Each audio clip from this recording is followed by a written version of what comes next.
Good evening and welcome to Keto Confab. We're a group of people who want to live the keto lifestyle, especially according to the teachings of Dr. Annette Bosworth. And we're here every Wednesday evening at 7 p.m. Central Time. And you don't have to be a veteran of keto. You can be a new person in keto to come and get support. So what our group is trying to do currently is to start our meeting with going around and just having people tell a win of the week and what you'd like to do better and what you're thankful for. So my win of the week is I've had to travel some this week, and sometimes when I go out of town, it's very easy to cheat, stop into a gas station and get gas station food, which is not keto. And I was able to avoid that this week, so that's a big win for me. And what I'd like to do better is being more organized and plan ahead for my meals. And what I'm thankful for. I'm thankful for an oven and being able to bake, because I really like baked ham and baked steak and baked fish and baked. I like baked. So that's me. Scott, you want to tell us your win of the week, what you want to do better, and what you're thankful for? Well, I don't know. I don't know if I had any big wins this week necessarily, but I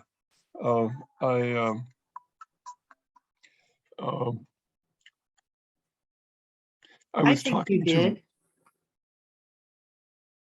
Oh, well, yeah, at the wedding, I didn't eat any cake. That's the win. Yeah. Yeah, but you also had really good beef at the wedding. Oh, yeah. The beef was really good. Yeah. And the salad was good too. They must have soaked it in MSG or something. I don't know. But the salad was good. And I was talking to one of my students this week, and I talked to her about keto, and but she has a number of issues, though digestive issues and things, and maybe we can talk about that a little bit later in the session here. But I'm thankful for the job that I have because I love biology, and so I'm able to teach biology in my job, and it's fairly flexible too,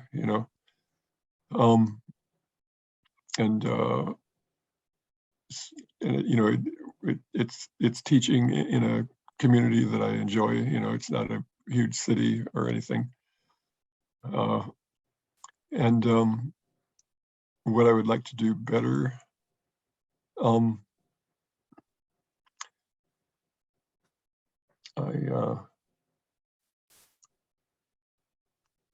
not quite sure what I would like to do better, I suppose.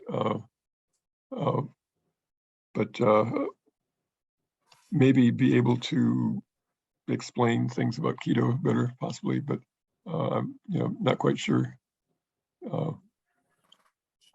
Wilma? Well, my win was I was at a retreat that had all sorts of goodies there. The baked goods, the baked rolls, the cupcakes, and I did not eat any of them. I was not tempted. Wow, great.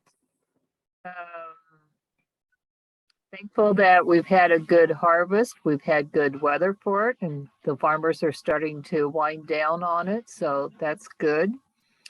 And I need to work on getting to bed earlier. Yep. Okay. Also, our group is working our way through the 12 myths out of this book, Stay Off My Operating Table by Dr. Philip Ovadia. He is a thoracic surgeon. And so the myths are all about having heart health. And today's myth is number 5. And it is low carb diets are bad for your heart. Remember Atkins? There's commonly repeated story that Dr. Atkins, the creator of the low carb, high fat Atkins diet, died from heart disease. He actually slipped on the ice, hit his head, suffered from a traumatic brain injury, and suffered multiple organ failure. Who do you think funds the articles and encourages the rumors claiming that Dr. Atkins' diet killed him? Well, people who don't want you to eat healthy, I think. I am a heart surgeon, and I am here to tell you that low carb diets are not bad for your health. They're bad for the food industry shareholders. Would it surprise you to learn that scientific studies actually show that the more carbohydrates and less saturated fat you consume, the greater your risk of developing heart disease? Additionally, we know that insulin resistance and diabetes are contributing factors for developing heart disease. We also know that low carbohydrate diets improve and in some cases reverse insulin resistance and diabetes. Therefore, it would make no sense to think that low carbohydrate diets would increase your risk for developing heart disease. Let's unpack this thinking for a moment. What have the USDA guidelines and the food industry led you to believe? That dietary fats, especially saturated fats, will clog your arteries with cholesterol and cause heart disease? You may be surprised to learn that no matter how many times this myth gets repeated, there are no scientific studies to support this assertion. So let's talk about the cholesterol myth, and that will be next week's myth that we work on is the cholesterol myth. I really like this book. I've gone on to read the book, not just the myths portion, but I really like this book, and it's very reassuring to me because there's so much media out there that tells me that I'm doing the wrong thing. You shouldn't eat fat. You shouldn't eat fat. And any kind of videos I watch on diabetes, it tells me that I should have 8 to 10 grains a day, and I should have fruit and all sorts of things that I've noticed make my blood sugars higher. I'm not a diabetic, but I was close to being a diabetic 2 years ago when I first met up with Dr. Boz and her ideas about the Keto Continuum and high fat, low carb diet. And I like reading things that reinforce what Dr. Boz has taught us. And, it's very good. So it's a good book. If you're interested in the book, I would suggest reading it. This last week, I had to go in to be rechecked with my blood pressure. My blood pressure is okay. I mean, it's not great. It's okay. But I had to go back and get checked. And while there, I happened to mention that I had fallen a couple of times and I had back pain. And, they said, well, maybe the reason your blood sugar is still higher than what we want is because you're in pain from your back. And so they suggested I try some medications and that we do blood work because they were concerned about my cholesterol. So they retested my cholesterol. Because before I started keto, it was at like 294, and that was 2 years ago. And then just after I started keto, I hadn't even been 6 months, it was 298. Then 6 months ago, it was 239, and now it's 203. And they, before we did the blood work, they started talking about statins and everything. And I told them, no, I'm not interested, but let's go ahead and do the blood work. Let's see where I stand. And they were actually very surprised that my cholesterol, and they said, are you still doing that keto thing? And I'm like, yeah, I'm doing the keto lifestyle. And they said, well, are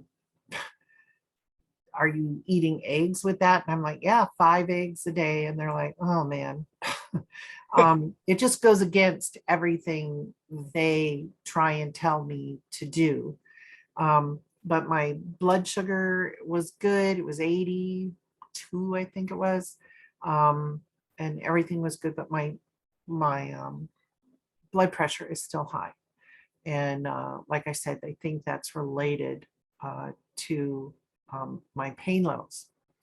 The ways they wanted to bring it down was give me more blood pressure med, but the blood pressure med makes you lose potassium. So they wanted to add a potassium pill. And I'm like, no, let's work on the pain. And so I'm doing some physical therapy and stuff with that. Anyway, next month will be 2 years since I first read Dr. Boz's book. And I can't believe 2 years have gone by, but I am so thankful to have found Dr. Boz's book and her ideas about keto, because I'd always thought keto was just some sort of, Hollywood diet or something.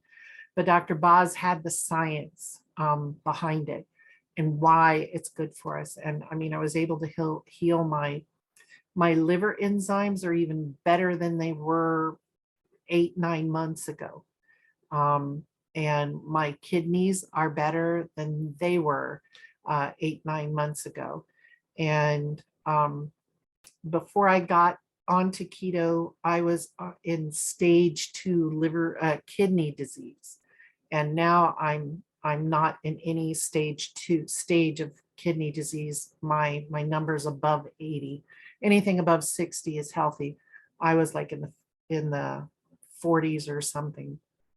So doing keto, doing Dr. Boz's keto really has changed my health.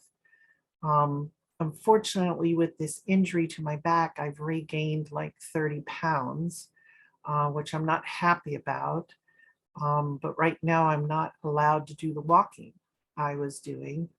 And hopefully I'll get more comfortable and be able to return to that. So, Wilma, how are things going with you? Going great. Staying the course. Stay in the course. Do you have any goals that you're working on? Well, I'm working with Coach Bronson right now on trying to get my strength up. He has a course that he works with women over 40 to try to make sure that they don't lose their strength if they've lost it. He works with you to get it back. And I'm on that course right now. So Wilma, I believe you're older than Scott and I. Do you have any osteoarthritis or osteoporosis or anything like that? Not that I'm aware of. Oh, okay. Because they told me I have very early osteoporosis and I have osteoarthritis throughout my spine and pelvis. And I'm like, great. And I was just wondering, do you remember anything Dr. Boz says about osteoporosis? Because I can't remember anything she says about it. No, I'm not familiar with anything that she has said. Okay. Yeah, I can't remember either. Is there anything else you would like to discuss? Anything you learned this week or videos you watched or anything like that? Not really. Okay. Scott, you got anything for us? You can tell us about that student you were talking to. Did you say they have digestive issues? Or Yeah. Hold on a minute. I'm getting Sarah another plate of food. Oh, okay. He is occupied. Wilma, do you remember the name of, there was a person that Dr. Boz interviewed on her live one week. I think when it was still on Sundays. And he had a lot of arthritis and pain issues. And he was able to reverse them. I'm trying to find that live. I'd like to watch it now that I've gotten this diagnosis. I want to, do you remember who that was? I don't even remember that episode. So maybe I didn't watch it. Oh, yeah. She did an episode with me with my liver numbers, about healing the liver and everything. But his episode was a few weeks before mine. And I need to find it. And because I want to encourage myself, because basically they're saying that I'm just gonna have to deal with pain the rest of my life, and I'm sensitive to all non-steroidal anti-inflammatories, so I can't use those as pain medication. And they tried me on a short course of prednisone, but I broke out in hives to it, so that won't work. And then they gave me a few pills of a painkiller, a non-narcotic painkiller, and that caused some constipation issues. So I can't do that either. So I'm going to have to work this out with my own body. So I want to watch that video. When I find it, I'll send you a link to it, because it was pretty inspiring and pretty amazing, you know. So are you back yet, Scott? Yeah, I'm back. Yeah. Okay, so what did your student say? Okay, so my student, she is 38 years old, and she's had a couple operations, and so they took out a section of her large intestine, and I think she's lost a section of her small intestine as well. And so she's got a few digestive issues, and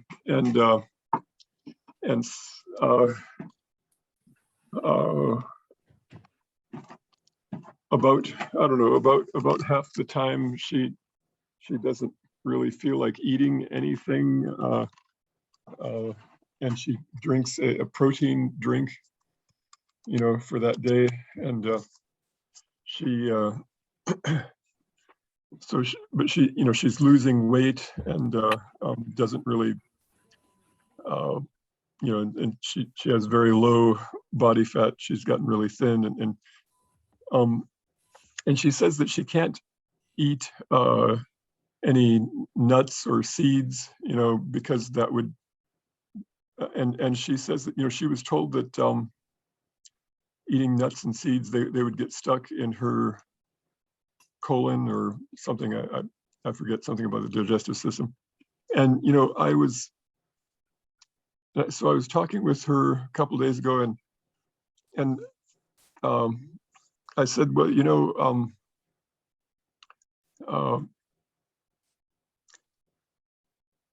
so I guess she feels kind of nauseous a lot of time, and just doesn't want to eat anything. And I said, if you would eat,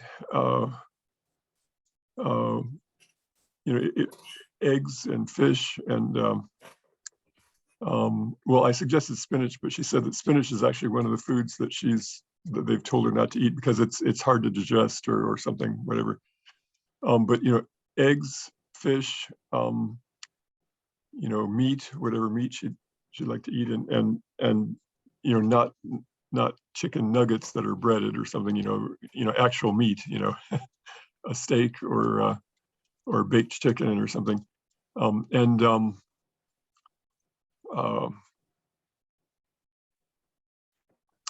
I forget what else.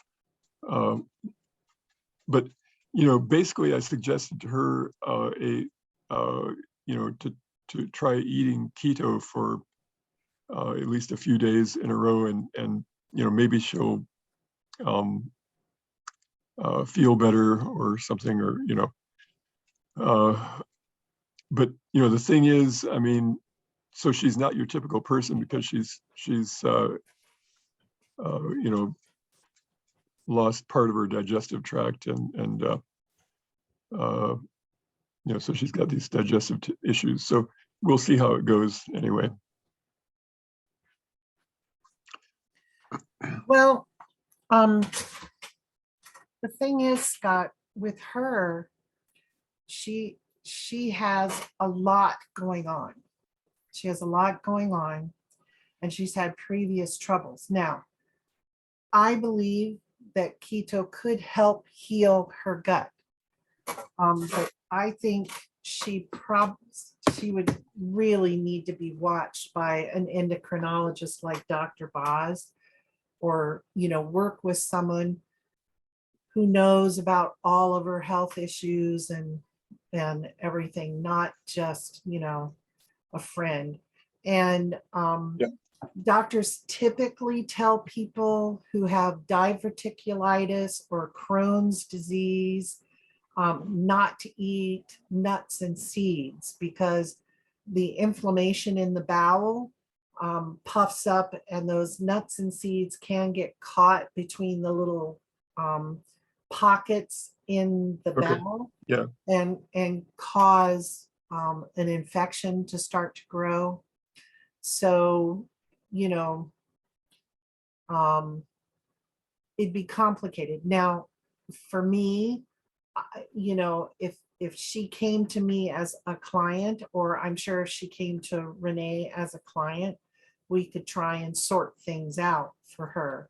But just you as a coworker or a friend or her professor, she's kind of complicated. Now, I've heard a number of people in interviews with Dr. Boz, or who have written something on the neurons page and stuff, have been able to fix their SIBO, or their leaky gut, or their diverticulitis, or their irritable bowel, and everything by going keto.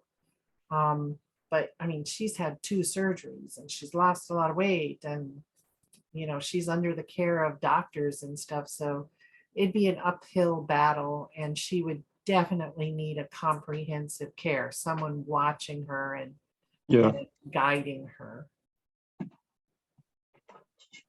So, but I think keto could heal her. I mean, come on. I know at least one other person that has SIBO and went keto, and now they're okay. So, hi, Miss Renee. Hello, how are you? I'm good. Happy to see you, and belated happy birthday. Yesterday was Renee's birthday. So thank you. Renee, we are in our free discussion time. We've been through our win of the week and what we want to do better and what we're thankful for. So you want to tell us what what your win was, what you want to do better, and what you're thankful for? Well, thankful I got to live another year. Yes. Let's start with that one. I think probably for me, as the holidays come up, it's that being able to avoid all the goody sweets and treats that I love to eat. Although I think for me the win is I've been finding some keto, I always call them keto fakes, on the stuff that I want to eat, so I can make the cookie that I want to eat, but it's keto in style. So, so I'm finding some alternatives to the ones that I want to eat during holidays. So I'm kind of starting to gather up my recipes for holidays. So My not really keto win, but my win this week was I got to mark something off my bucket list of things to do before I die.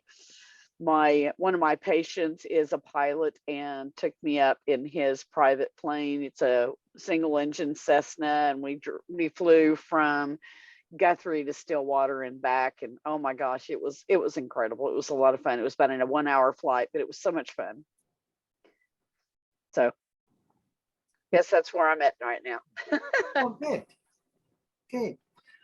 Have you watched any videos, read any books, had any conversations about keto with people that you want to share? I've got a brand new patient getting ready to start in my clinic who is looking to lose weight. She has heard about keto, but is not super familiar with it, but she's open to the concept. She's also wanting to work on fertility. She's had a couple of miscarriages. And so one of the things we talked about was, sometimes the very foods we eat, even if they're healthy foods or considered healthy foods, for our particular constitution are not going to be good foods for us to eat. And they're causing a systemic inflammation, which in turn can affect your ability to get pregnant. So, we discussed that issue as well. So that's kind of an interesting concept that I've been looking at. And I did watch, I love watching the Keto twins. They always come up with something interesting to make or try. And some of the recipes I can recreate, and others I'm just an epic fail at when I try them. I did actually have a gentleman who stopped by my office. He's not really looking to lose weight, but he does want to get off of his high blood pressure meds and adult diabetic medications, if at all possible, or reduce them. And so we did talk about listening to Ken Berry and watching his videos on keto and Dr. Boz. I referred him over to also getting her book, the first book she wrote about her Grandma Rose. So, I've got some things that are coming up in the fire. And then I've also, not in regards to referring someone to keto, but I'm getting ready to come up on having a knee replaced. So I think one of the great things is when I had my blood tested this last time, my blood pressure was absolutely fantastic, and my A1C was hugely dropped and in a fantastic place. There was only one thing that they talked about that was a little bit on the high thing, and she was talked about a statin, and I said, well, just a reminder, not doing statins, so we're going to have to figure it out some other way. Yeah. I just had my cholesterol testing redone, and I'm finally now, but I'm coming up on my 2-year anniversary of knowing about Dr. Boz and slowly getting into keto. And it's taken, that long for my cholesterol to finally even out. So it could take you a little longer because you started after I did, about Right. 6 months or so after I did. So might take you a little while. And I'm with you in the camp of I'm not pro statin, especially since I tend to react to medications pretty poorly. Yeah, and that's been my concern as well. And I discussed that with my doctor. And I'm really blessed to have a doctor who's on board with the idea that one of our first conversations her response to some of my comments was, she goes, I'm required by law to tell you that we recommend these things. She says, but unlike a lot of my colleagues, I'm also going to tell you, you have a right to refuse anything you want. I can't force you to take any medication. I can't force you to do something. She said, I can advise you against something. We can discuss alternatives. And she goes, and I'm always open to alternatives, especially if you can show me the research behind what you want to do. She goes, I'm always willing to look at it. And she goes, I've also I also am very well aware that I am not going to, even as a trained Western medicine physician, I'm not going to know every bit of research that's out there. I'm just not. And she goes, and any doctor who tells you they know everything there is to know about XYZ subject is full of crap. She goes, there is no way for any physician to ever know everything on a particular subject, ever, because we are constantly making new discoveries. And she goes, the good doctors are the ones that are willing to concede the fact that they don't know everything, and they're willing to look at things that their patients present to them, because their patients have the time to do extra research when they may not. Mhm.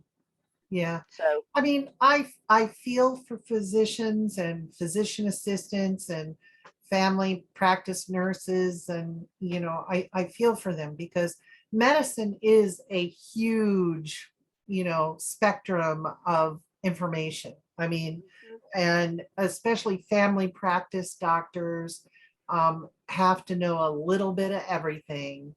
right, And it's a large amount of information. yeah, And but it's great for them to be willing to say, I don't know everything, but I'm willing to share what I know, and then you right, get to make a decision. And right. I yeah. think the blessing too is the doctor that's willing to receive information from a patient. Mm, Because granted, I don't have a Western medicine degree, and even if I do have a certification or degree in Chinese medicine, again, I still don't know everything. mhm, But it's the doctor that's willing to at least look at what I have to present to them, mhm. instead of going, it's not worth my time. Yeah. you know because to me, that's your physician that's willing to work with the patient and try to, at the very least, to look at it from the patient's perspective of what they know, what they understand, what they have researched. And the granted, unfortunately, just like there's great stuff out there, there's also a lot of stuff that's just flat out garbage, that's really baloney. And they're going to be in a position to say, well, this person is on the right track, but they kind of went off in left field at this point. And so they can still be an advisor as well. Mhm.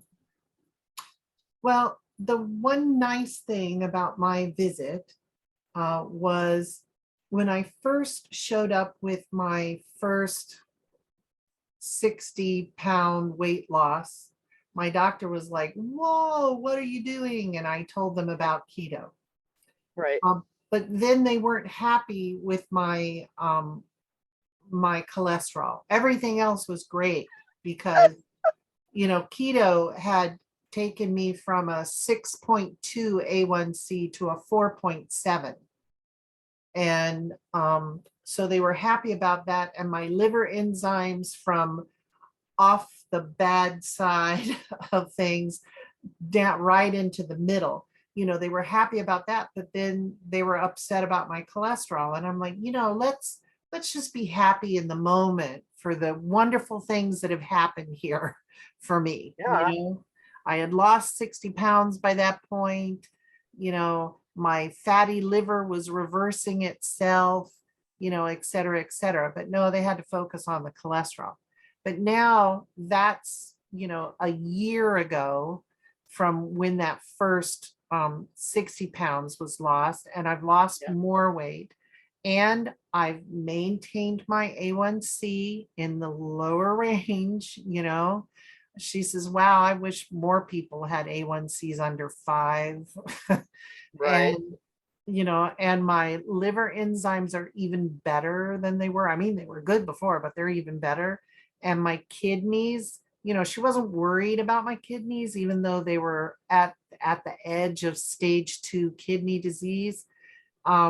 She says, but we see that in people that are, getting into their 60s and 70s, the kidneys start to, get worse.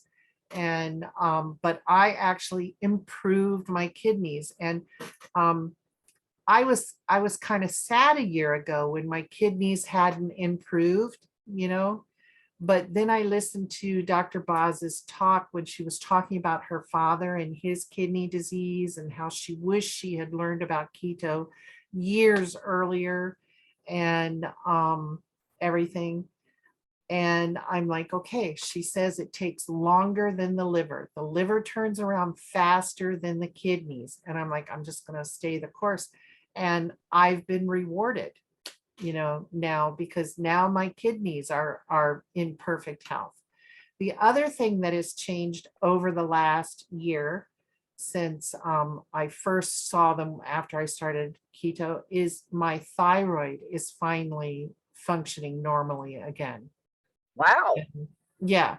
When I before I went on keto, my thyroid was hypothyroid and it was a problem. And I had problems with the synthroid or whatever it's called. Yeah. And so I was trying various things and I wasn't getting anywhere. And when I first went with keto, it was better, but not great. But now I'm smack dab in the middle and right in the middle of the normal range. And I'm like, yes, keto win. Well, I'm kind of hoping that my thyroid will do a turnaround, although I'm not really going to hold my breath on that because my thyroid has been so deeply damaged over the years that, I mean, not to say it can't improve, but I don't think I'll ever get back to a normal position on my thyroid just because it's so far gone. Yeah. The maximum dose of synthroid is 300 micrograms or mcg, and I was at 250. Mhm. So Are you still at 250, Renee? well, I just recently had it tested, and I don't know. I had run out of my 250s, but I still had some 150s, so I was taking those, and then ran out of those before I got tested. So I don't know where she's going to put me at this point. She hasn't called in my new script, so I don't know exactly where I'm at. But she was concerned that even at the dose I was at, she didn't feel like it was functioning well. The problem for me, though, as with any medication that I get put on, I am so used to not taking anything at all that for me to have to remember to take anything on a regular basis at a scheduled time is like pulling teeth. I mean, I've tried everything I can think of to get me to take medication at the same time every day. It's like, grow up, Renee, you can be on a schedule. But it's something about me and medications. It's just like my brain goes into, damage mode or something. Just Well, you just need to hire yourself an attractive young man to come every day and give you your medication. I'm trying. I would think that would work, Renee. And by the way, I'm kidding. Well, for me, what actually finally did it, besides keto and losing some weight, what actually did it for me is I supplement with iodine drops.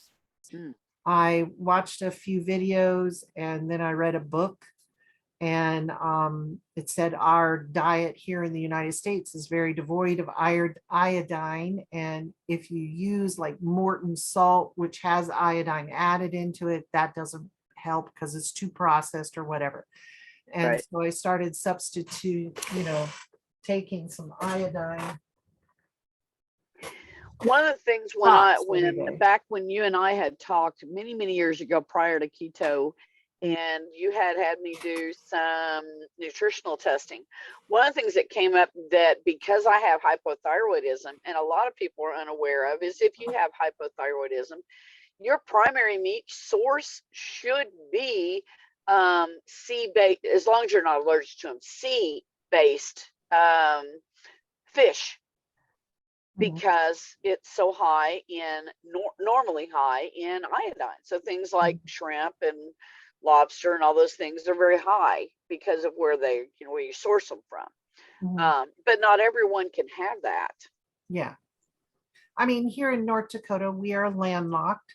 We do have a number of lakes, and you can get fresh, walleye and pike and bluegill and other stuff. But otherwise, everything else comes frozen to us. And we Yeah, do and it's eat not a problem to fish. eat it from frozen, but it needs to come from the sea, not what's called fresh water. Yeah. And so that doesn't help, does it? But anyway, this is rather inexpensive and it tastes like water. But Oh, it's been the difference. And I just get it on. I think it took me a year to use my first bottle up. I just started this bottle. you might And want to email that to me. That'd be great. yeah, I will. It's from Amazon. And Okay. you know, I started using that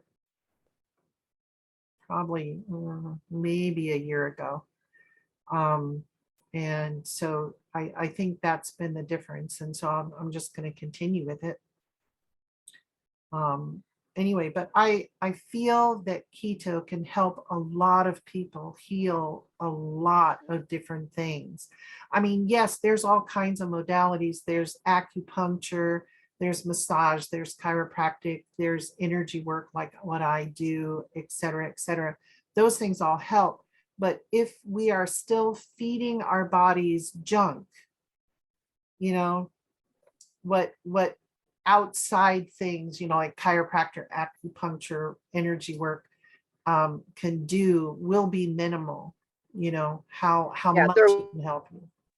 I'm sorry, Renee, I didn't hear that. Hang on. Can you hear me now? Yeah. Okay. Yeah, my headset cut out. It finally died. Okay. Yeah. Unfortunately, what happens is,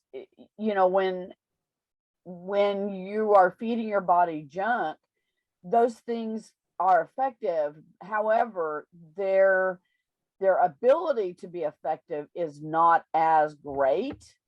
And so, although you're going to get a good response, the amount of time that response will last in your system will not be as much. So, for instance, let's say that typically you would come in, say, 3 times a week for an acupuncture session. If you're feeding the body junk, you might actually need to come in almost every day to get the same results in your 10 visits total that the person who's eating well and feeding their body appropriately and what the body is needing will take. So your 10 days might become 20 days to get the same response. Does that make sense? No, I know what you're talking about. The way I like to think of it is you have a beautiful silver platter and it's got gunk on it, and you go to the acupuncturist or the chiropractor or the energy worker, whoever the massage therapist, and they clean that off, and then you go home and you put some sticky goo back on it. And Yeah. that doesn't help, but diet is very sensitive. It's a very sensitive conversation with people. I said something to someone in the last week about how hard it is with the holidays coming, because we've got Halloween and then Thanksgiving and then Christmas and New Year's and then Valentine's Day. And I mean, all of these holidays are about candy and food and cookies and cake and alcohol. And everything. And our culture is so intertwined with food that, people just think they can't, deal and with giving things up, such as Scott and I went to a wedding this last weekend. And, at the wedding, it was a salad, which was good, yum, yum. And then they had beef some kind of roast beef, or it might have been a brisket. I don't know, but it was so tender and it was delicious. And then there was gravy and mashed potatoes and corn and bread. And then they had cookies, cupcakes, and sliced cake. You know, I'm like, geez, why don't we just have a candy bar as well and just do ourselves in? Exactly. You know? And of course, then there was alcohol as well. And there was fruit punch. I had a glass of the fruit punch. I don't typically drink punch, but I had a glass. And I had some cake. I shared a piece of cake with our daughter. I did not have a cupcake. I did not have a cookie. And you know, because, well, grains aren't my thing. But I happen to know that the bride and her mother are gluten sensitive. But there they were eating the cake and the cupcakes and cookies. I know the bride's mother had multiple cookies. And, you know, I know they're gluten sensitive. Right. But it's just so hard. It's so hard. Yeah. And here we come into the holiday tunnel, which is going to be tough. And so anyway, well, we're almost at 8:00. Wilma, do you have anything to add or say? No, just sitting here listening. Okay. Just listening to us blather on. Scott, do you have anything to add? No, I think you're right, you know. And yeah, our culture is very wrapped up in food, but also our psychology is very wrapped up in food.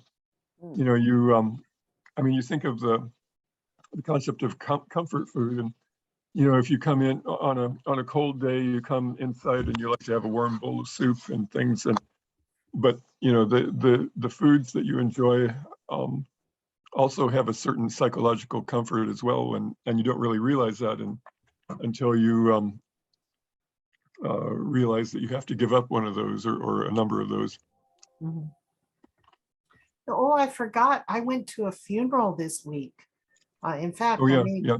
I made bars for the funeral this week, and there was an entire 8-foot table of desserts, you know, and then there were 2 8-foot tables that had all the salads and breads and the meat and the casseroles. There were casseroles and stuff for the funeral.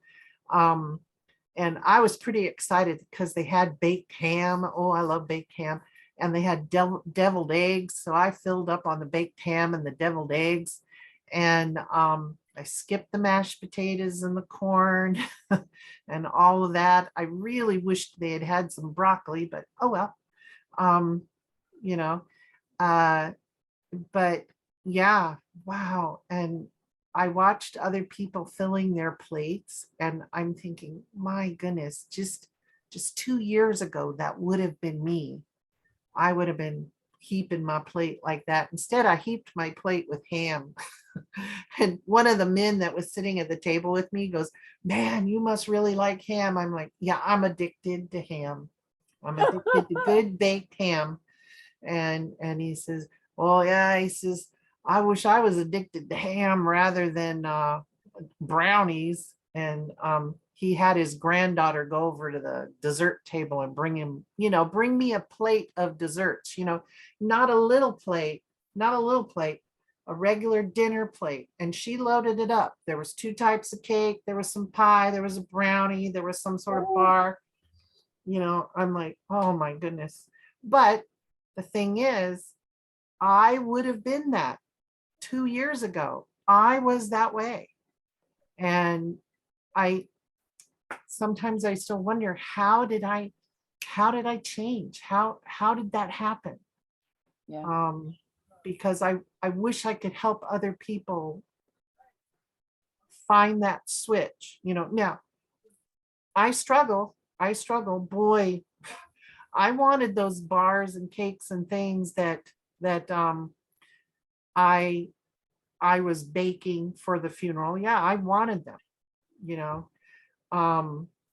But, and ice cream. I think about ice cream every now and then. I like ice cream, you know.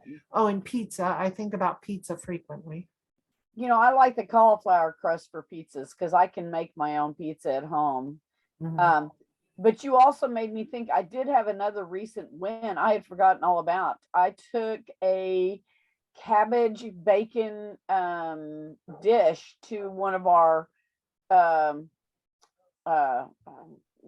keep forgetting what you call it, potlucks at our church. Mhm. Had so many people who said, you know, normally I would not eat a cabbage dish cooked of any kind because I don't like cabbage. And they said, I like this.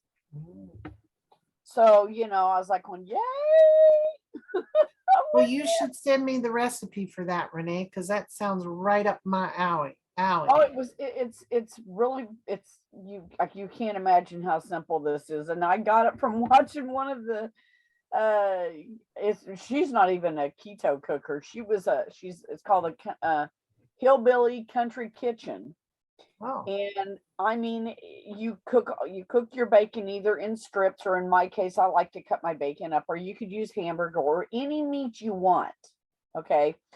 And then, but she prefers the bacon grease because you take all your bacon out, you leave all of the grease, and you cut up an onion into it. Or you can add, and you either one. I prefer Vidalia onions because I like a sweeter onion than a white Yeah. onion. mhm.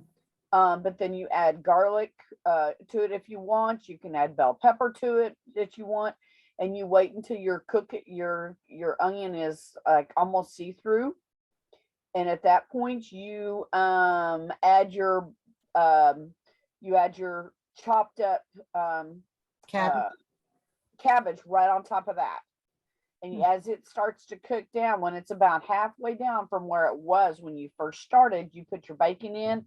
And prior to it getting to that level, you're turning it over constantly into the bacon grease. Yeah. So the bacon grease is going all over that. You Mhm. don't have to add any other moisture because your cabbage has all the moisture you need. Right. Mhm. So by the time you add your bacon in, if you're serving what I did was the one I initially made was with a half a head and a half an onion. And that was enough. If you were serving it as a side dish, it would have served 4 people. If you were serving it as your main dish, it served 2.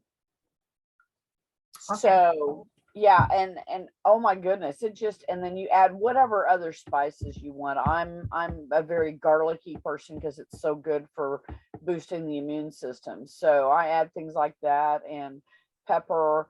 There's this garlic spice that I like to add in that doesn't have any salt added to it. And then I add in rosemary because I'm a big fan of the rosemary. And I mean, that's pretty much it. I mean, I'll send you the recipe, but it's pretty simple.